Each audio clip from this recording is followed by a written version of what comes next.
নজর রাখবো পরবর্তী সংবাদে। রাজ্যে ফের গাঁজা চাষ এবং এই গাঁজা চাষ বৃদ্ধি পাচ্ছে দিনে দিনে। আর এই চাষকে নির্মূল করার জন্য এবার সক্রিয় হলো পুলিশ।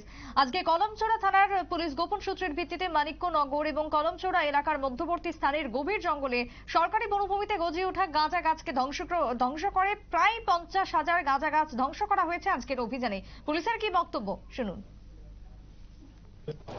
আজকে গোপন সংবাদের ভিত্তিতে আমাদের থানার inspector Shyamshankar Reang, SI Biswajit Bhowmik, SI Arundev Barma এবং 30 জন টিএসআর পার্সোনাল গাঁজা বিরোধী অভিযানে আমরা বের হই।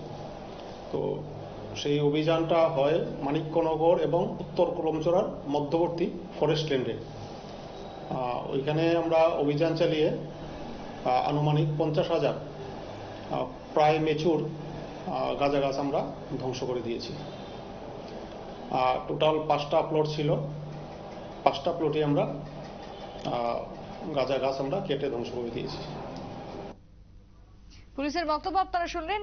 আজকের এই গাঁজা গাছ ধ্বংসের পেছনে এখনো পর্যন্ত কাউকে হাতে তুলতে পারেনি পুলিশ, কিন্তু এর পেছনে কারা জড়িত রয়েছে তাদেরকে খুঁজে বের করুক অনতিবিলম্বে রাজ্য প্রশাসন, এমনটাই আওয়াজ, যেমনটাই দাবি উঠে আসছে বিভিন্ন মহল থেকে।